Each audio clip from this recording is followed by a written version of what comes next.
एक समय की बात है। सोनपुरा नाम के गांव में बिरजू नाम का एक दुकानदार रहता था। वो बहुत अच्छे से अपना जीवन बिता रहा था। रोज सुबह समय पर दुकान जाता और शाम को घर आ जाता। पूरा दिन उसका व्यस्त रहता क्योंकि वहाँ दूर दूर तक कोई दुकान नहीं थी। उसी गांव में न जाने कहां से एक शैतान आ गया और वो जब भी बिरजू जैसे भोले और ईमानदार लोगों को देखता उसको गुस्सा आता क्योंकि उसको अच्छे लोग पसंद नहीं थे। पता नहीं लोगों को ईमानदार और अच्छा बनने से क्या मिलता है। जिंदगी भर बस रोते रहो और ठोकरें खाते रहो, इसीलिए मुझे शरीफ लोग पसंद ही नहीं है। अरे ये तो वही लाट साहब है जिसने मुझे लात मार के ड्राइवर की नौकरी से निकाल दिया था। तो क्या हुआ, मैंने मजबूरी में चोरी की। मैं कोई चोर थोड़े ना था। मेरे जमींदार बाप ने पैसे नहीं दिए तो मैंने कर ली चोरी जुआ खेलने के लिए। गलती तो सबसे होती है, पर इसने मेरी एक ना सुनी। आज तो मैं इस लाट साहब की औलाद को सबक सिखा कर रहूंगा। यही सही आदमी है मेरे लिए। इसकी जगह कोई शरीफ ज्यादा होता तो माफी मांग के गिड़गिड़ा रहा होता मालिक के पैर पकड़ के, पर ये आदमी बिल्कुल मेरी तरह है। और वो शंभू के अंदर समा जाता है। शंभू की आंखें लाल हो जाती हैं और उसके हाथ ऐंठने लगते हैं। फिर जैसे जैसे शैतान शंभू के शरीर पर काबू पा लेता है, शंभू का दिमाग और भी शैतानी हो जाता है और वो शैतान की भाषा बोलने लगता है। कितना अच्छा लग रहा है, अब एक अलग ही नशा सा महसूस हो रहा है। आज बहुत दिनों बाद मानव शरीर मिला है मुझे। चलो आज कुछ मस्ती की जाए। वैसे भी अब मेरा बाप बूढ़ा हो चुका है, आखिर उसके जमींदार होने का कुछ तो फायदा उठाया जाए। शैतान शंभू गांव वालों को ठगना शुरू कर देता है। इस महीने के पैसे कहाँ हैं तुम्हारे? शंभू भाई, मैंने आपको बोला था मुझे लेट होगा, मुझे माफ कर दो। पैसे देने हैं तो अभी दो, और नहीं दे सकते तो तुम्हें मुझे 200 रुपए ज्यादा हर महीने देने होंगे। उसके बाद वो आगे बढ़ जाता है। भगवान हमेशा अपनी दया ऐसे ही मुझ पर बनाए रखे, बस जीवन सुखमय होगा। तभी बिरजू की दुकान पर भूषण आता है। क्या प्रार्थना हो रही है बिरजू सुबह सुबह? बस भाई, भगवान सबको खुश रखे, ऊपर वाले से यही प्रार्थना है। कुछ दूर से ये बातें शैतान शंभू सुन रहा होता है। तेरी प्रार्थना तो मैं जानता हूँ, एक अकेली दुकान है ना तेरी यहाँ। और सबसे ज्यादा पैसे कमाता है तू। एक दिन मैं तुझे बताऊंगा, तेरी सारी दुआ पानी में जाएगी। बिरजू वैसे तो अकेले रहता है, लेकिन उसको दुकान जाने में बिल्कुल देरी नहीं होती है। वो रोज सुबह अच्छे से उठकर घर की सफाई करता, उसके बाद पूजा करके खाना खाकर घर से निकलता है। वो मंदिर की तरफ जा ही रहा होता है, तभी एक गांव वाला भागे भागे उसकी तरफ आता है। अरे बिरजू भाई, जल्दी चलो, तुम्हारी दुकान में तो आग लग गई है, सब कुछ जलकर राख हो गया। जल्दी चलो बिरजू भाई, जल्दी। क्या बात कर रहे हो भाई साहब? ऐसा नहीं हो सकता, ऐसा नहीं हो सकता। उस गांव वाले के साथ बिरजू अपनी दुकान की तरफ भागते हुए जाने लगता है। पेड़ के पीछे छुपा शंभू शैतान ये सब देखकर बहुत खुश हो रहा होता है। बिरजू अपनी दुकान के पास पहुंचता है और जोर जोर से रोने लगता है। अरे मैं तो लुट गया, मेरा सब कुछ बर्बाद हो गया। अब मेरा जीवन कैसे चलेगा, मैं कैसे जी पाऊंगा? भगवान, ये तूने क्या किया? मैं तो तुझे कितनी पूजा करता था, याद से रोज तेरी सेवा करता था।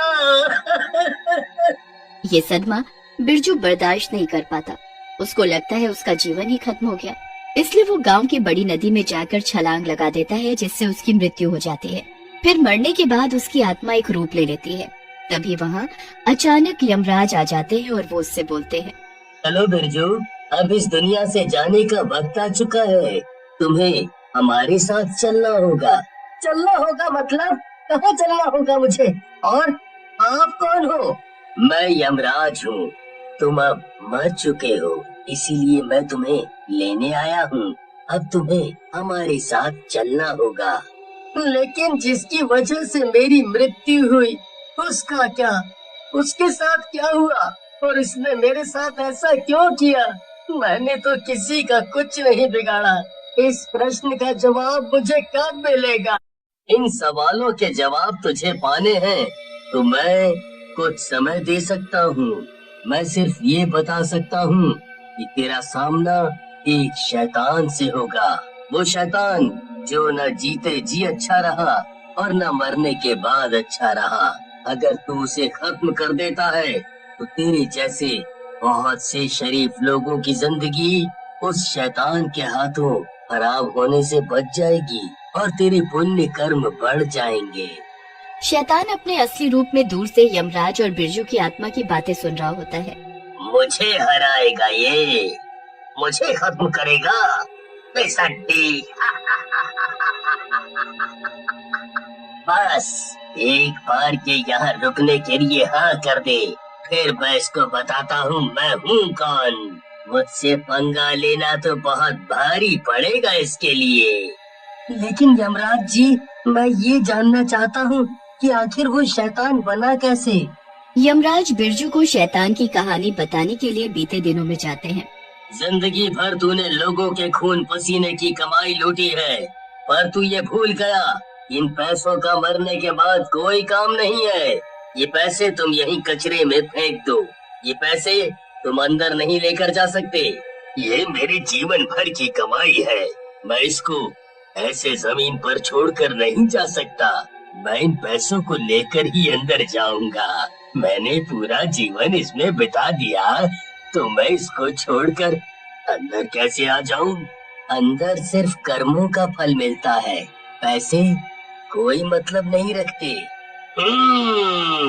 अगर बिना पैसों के अंदर जाना है तो मैं इस दुनिया में ही ठीक हूँ, मुझे नहीं जाना अंदर।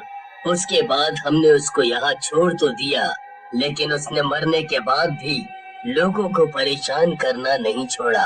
अब तुम देखो तुम्हें क्या करना है और किस तरह शैतान को सबक सिखाना है। उसके बाद यमराज बिरजू को कुछ शक्तियाँ देते हैं और धरती पर ही छोड़कर चले जाते हैं और बिरजू एक बार फिर अपने गांव की तरफ निकल जाता है। आत्मा बनने के बाद अब बिरजू सबको आर पार देख सकता था। बिरजू कुछ दिनों तक गांव में घूमता रहता है और उस शैतान का पता लगाने की कोशिश करता है।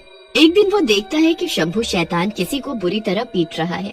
बिरजू ये सब देखकर समझ जाता है कि ये वही शैतान है और इसने अपना मकसद पूरा करने के लिए शंभू पर कब्जा कर लिया है। बिना सोचे समझे बिरजू शैतान के सामने चला जाता है और बोलता है, शैतान रुक जा, तू होता कौन है सबको परेशान करने वाला? मैं वही हूँ जिसने तेरी दुकान जलाई थी और तुझे आत्महत्या करने पर मजबूर किया था। बता क्या करेगा? मेरा कुछ बिगाड़ सकता है तू? तुझे ऐसा करके क्या मिल गया? क्यों तूने मेरी जिंदगी बर्बाद की? तेरे मरते ही मैंने तेरी तिजोरी तोड़ के सारे पैसे ले लिए। उन पैसों पर सिर्फ मेरा राज चलेगा और उसको इस्तेमाल करके मैं और ढेर सारे पैसे बनाऊंगा। चल आज तुझे दिखाता हूँ कि शराफत और अच्छाई की ताकत क्या होती है। बोल चल हो जाए दो हाथ, देखते हैं कौन जीतता है और कौन हारता है। बिरजू की आत्मा और शैतान के बीच घमासान लड़ाई होती है और दोनों ही एक दूसरे पर भारी पड़ रहे थे और ऐसे लड़ते लड़ते समय निकलता जाता है। बिरजू समय पर ध्यान नहीं देता और शैतान से लड़ता रहता है। अचानक उसे याद आता है कि उसके पास समय बहुत कम है। शैतान बहुत पुराना शैतान था, इसलिए उसकी शैतानी ताकत काफी बढ़ गई थी और बिरजू को यमराज से प्राप्त शक्तियाँ ठीक से इस्तेमाल करनी नहीं आ रही थी। तभी आसमान में बिजली कड़कती है और आसमान को काले बादल घेर लेते हैं। पर शैतान समझ चुका था कि बिरजू को दिया गया समय खत्म हो गया है, ये सब उसी का इशारा है। तभी आसमान से एक अनोखी शक्ति नीचे आती है और सीधा शैतान की छाती के आर पार हो जाती है, जिससे शैतान बुरी तरह घायल हो जाता है। और तभी अचानक एक आकाशवाणी होती है, तो जैसा शैतान कभी नहीं जीत सकता। यहाँ तो बस तेरे जैसे पापियों के पाप का घड़ा भरने की देर रहती है। पर आज तूने भगवान की शक्ति को ललकारा है, तुझे तो सजा मिलनी ही चाहिए। तेरा समय अब खत्म। बिरजू ये सब देखकर समझ नहीं पाता कि अब वो क्या करे। इतना बोलकर बिरजू बहुत जोर जोर से रोने लग जाता है। तभी वहाँ यमराज आते हैं। मुझे समझ आ गया है कि जिंदगी सिर्फ खुद के जीने के लिए नहीं होती, कभी कभी हमें दूसरों के बारे में भी सोचना चाहिए। मुझे मेरे लक्ष्य की तरफ बढ़ना चाहिए अब। बिरजू मरने के बाद आत्मा बनकर भी अच्छा बना रहा।